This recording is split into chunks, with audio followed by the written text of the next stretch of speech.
साथियों नमस्कार। हम रीट स्पेशल प्रैक्टिस सेट कर रहे हैं बाल विकास एवं शिक्षा शास्त्र के अंतर्गत। आइए नए प्रैक्टिस सेट को किया जाता है। पहला क्वेश्चन देखें तो समावेशी शिक्षा मानती है कि हमें को के अनुरूप बदलता है। व्यवस्था और बच्चे या व्यवस्था, परिवार बच्चे, परिवेश या परिवार। तो समावेशी शिक्षा मानती है कि हमें व्यवस्था को बच्चे के अनुरूप बदलना है, यानी बच्चे के अनुरूप बदलता है। तो यह समावेशी शिक्षा है। सेकंड क्वेश्चन देखें तो आंतरिक रूप से अभिप्रेरित विद्यार्थी किसे कहे जाते हैं, या आंतरिक रूप से अभिप्रेरित विद्यार्थी क्या हैं? को बाह्य रूप से अप्रेरित विद्यार्थी की तुलना में अप्रेरणा स्तर कम होता है, के लिए औपचारिक शिक्षा की आवश्यकता नहीं है, के लिए बाह्य पुरस्कार उसकी अप्रेरणा को बनाए रखने के लिए पर्याप्त नहीं है, के लिए पुरस्कार की बिल्कुल भी आवश्यकता नहीं है। तो इसमें कौन सा विकल्प सही होगा? आंतरिक रूप से अप्रेरित विद्यार्थी के लिए बाह्य पुरस्कार उसकी अप्रेरणा को बनाए रखने के लिए पर्याप्त नहीं है। थर्ड क्वेश्चन देखें तो निम्नलिखित में से कौन सा कथन विकास और अधिगम के बीच संबंध को सर्वश्रेष्ठ रूप से जोड़ता है? इसके अंतर्गत देखें तो अधिगम विकास के पीछे रहता है, विकास अधिगम से स्वतंत्र है, अधिगम और विकास समानार्थक परिभाषित शब्द हैं, अधिगम और विकास एक जटिल तरीके से अंतः संबंधित हैं। तो यही विकल्प सही होगा कि विकास और अधिगम के बीच जो संबंध है वह अधिगम और विकास एक जटिल तरीके से अंतः संबंधित है। अगले क्वेश्चन की बात करें तो यदि बच्चा 16 को 61 लिखता है और बी को डी भ्रमित होता है तो यह संभवतः किसका मामला है? तो यह अधिगम अक्षमता का मामला है। अगले क्वेश्चन की बात करें तो बाल विकास का अर्थ क्या है? बाल विकास का अर्थ बच्चे का संपूर्ण विकास से होता है। अगले क्वेश्चन की बात करें तो मानव एवं विकास की समझ शिक्षक को किस योग्य बनाती है, के योग्य बनाती है? तो शिक्षार्थी को यह बनाने की वे अपने जीवन में कैसे सुधार कर सकते हैं, निष्पक्ष रूप से अपने शिक्षण अभ्यास कैसे कर सकते हैं, विविध शिक्षार्थियों के शिक्षण के बारे में स्पष्टता और शिक्षण के समय शिक्षार्थियों के संवेगों पर नियंत्रण बनाए रखना। तो मानव बुद्धि एवं विकास की समझ शिक्षक को विविध शिक्षार्थियों के शिक्षण के बारे में स्पष्टता प्रदान करती है, अतः विकल्प सी हमारा सही हो जाएगा। अगर अगले क्वेश्चन की बात करें तो कौन सा मूल्यांकन के त्रिकोण का भाग नहीं है? तो उसके अंतर्गत देखें तो शैक्षिक उद्देश्य, मूल्यांकन, शिक्षण अनुभव, अधिगम अनुभव। यानी मूल्यांकन के त्रिकोण में शिक्षण अनुभव नहीं है, बाकी शैक्षिक उद्देश्य, अधिगम अनुभव, मूल्यांकन ये त्रिकोण में सम्मिलित हैं। शिक्षण अनुभव इसमें सम्मिलित नहीं है। अगले क्वेश्चन की बात करें तो सीखने के नियम दिए हैं। सीखने के नियम किसने दिए हैं? स्किनर ने, पावलोव ने, थॉर्नडाइक ने, कोहलर ने। यानी सीखने के नियम थॉर्नडाइक ने दिए हैं। शब्द सामंजस्य इससे संबंधित है। किससे संबंधित है? व्यक्तित्व, मनोवृत्ति, बुद्धि, प्रेरणा। तो किससे संबंधित है? व्यक्तित्व से संबंधित है।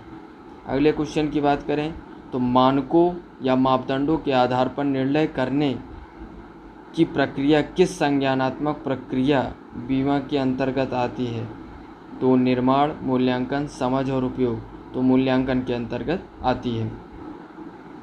अंगूर खट्टे हैं। अगले क्वेश्चन में देखें तो अंगूर खट्टे हैं का उदाहरण है, या किसका उदाहरण है? प्रतिगमन का, दमन का, यौक्तिकीकरण का और प्रतिक्रिया निर्माण का। यानी अंगूर खट्टे हैं यौक्तिकीकरण का।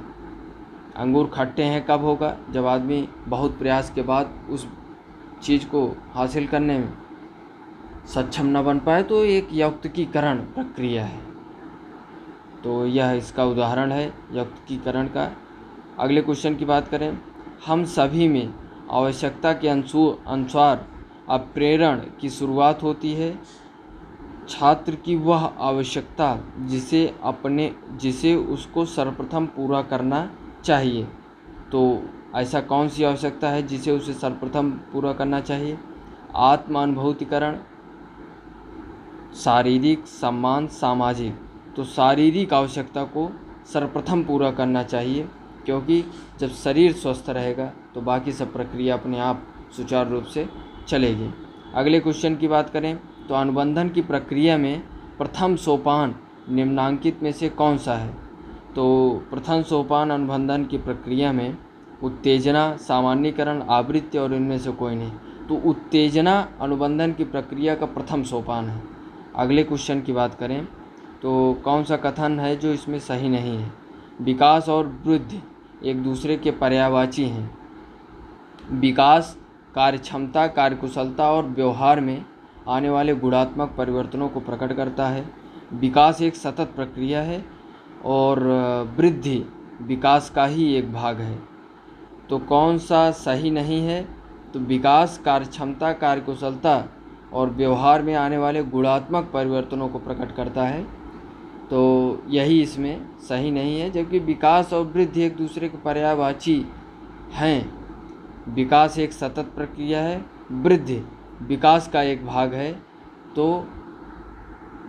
तो इसमें विकास और वृद्धि एक दूसरे के पर्यायवाची नहीं होते, क्योंकि विकास ओवरऑल डेवलपमेंट की बात है और विकास मृत्यु यानी जीव जब जन्म लेता है और मृत्यु पर्यंत तक विकास चलता ही रहता है, कुछ न कुछ सीखता ही रहता है। वृद्धि एक समय के बाद, जैसे शारीरिक वृद्धि रुक जाती है, एक समय के बाद लंबाई में वृद्धि रुक जाती है। तो विकास और वृद्धि एक दूसरे के पर्यायवाची नहीं है।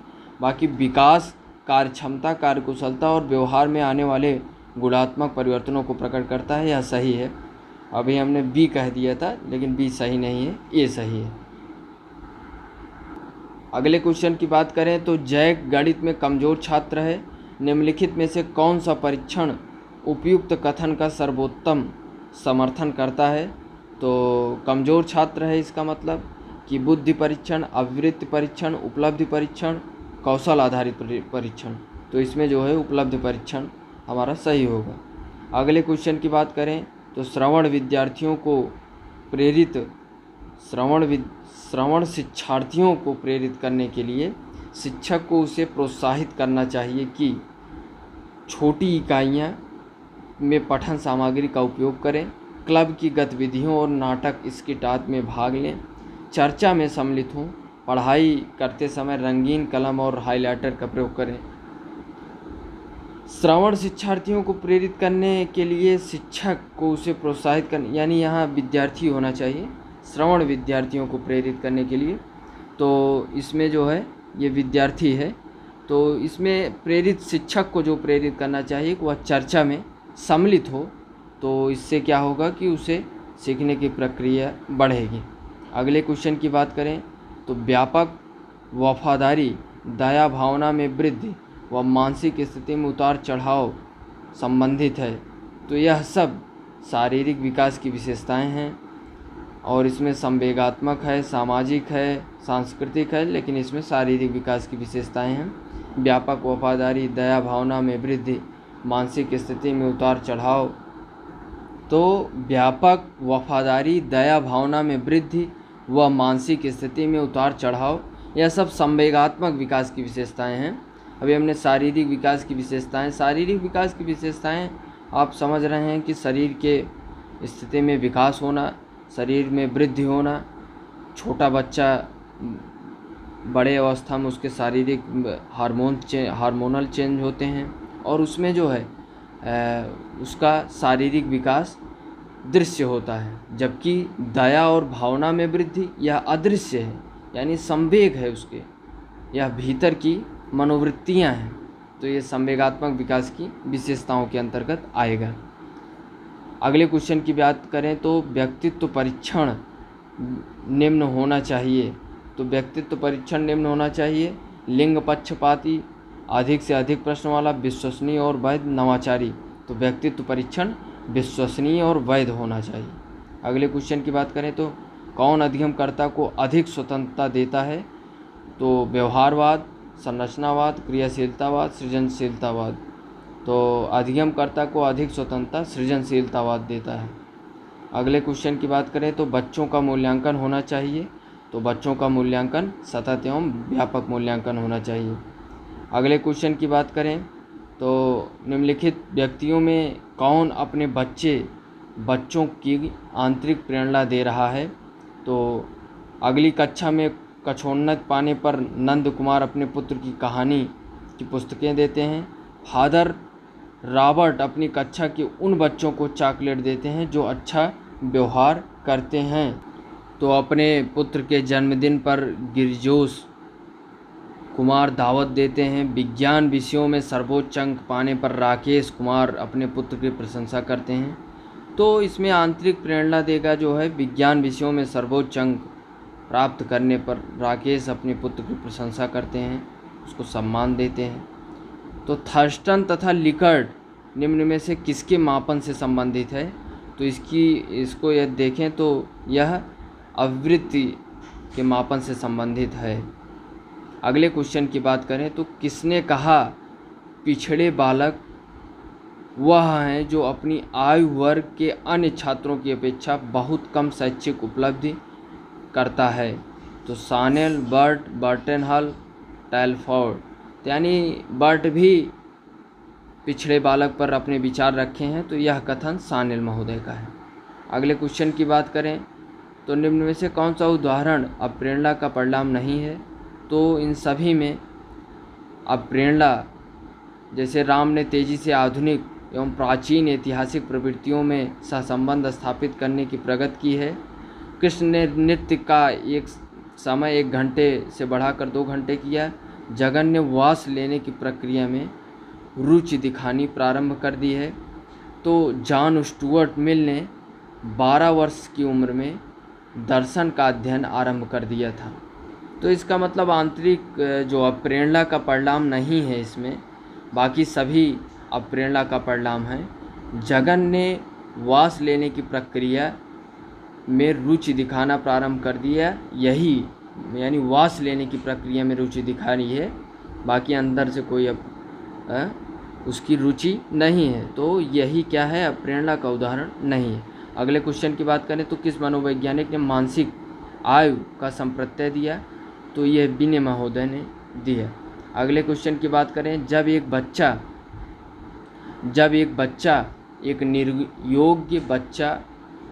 एक निर्योग्य बच्चा पहली बार विद्यालय आता है तो शिक्षक को क्या करना चाहिए। उसे अन्य विद्यार्थियों से अलग कर देना चाहिए। सहकारी योजना विकसित करने के लिए बच्चे के माता पिता के साथ चर्चा करनी चाहिए। प्रवेश परीक्षा लेनी चाहिए। बच्चे की निर्योग्यता के अनुसार उसे विशेष विद्यालय में भेजने का प्रस्ताव देना चाहिए।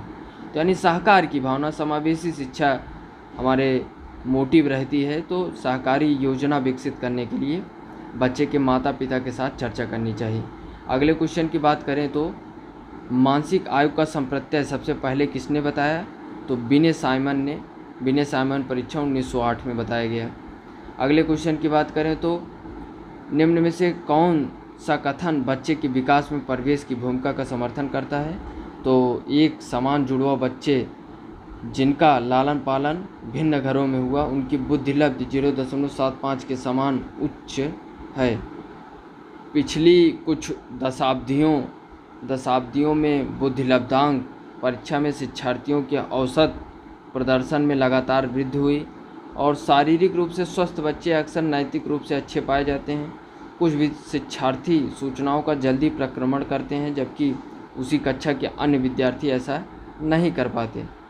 तो यानी बच्चे के विकास में परिवेश की भूमिका का जो समर्थन इसमें कर रहा है कि पिछले कुछ दशाब्दियों में बुद्धि लब्धांक परीक्षा में शिक्षार्थियों के औसत प्रदर्शन में लगातार वृद्धि हुई है और उनमें कुछ न कुछ देखा जा रहा है, उनके विकास में कुछ न कुछ देखा जा रहा है। तो इसमें अगले क्वेश्चन की बात करें, परीक्षा में तनाव निष्पत्ति को प्रभावित करता है। यह तथ्य निम्नलिखित में से किस प्रकार के संबंध को स्पष्ट करता है। संज्ञान भावना, तनाव विलोपन, निष्पत्ति चिंता, संज्ञान प्रतियोगिता। तो संज्ञान भावना इसमें तनाव निष्पत्ति को प्रभावित करता है।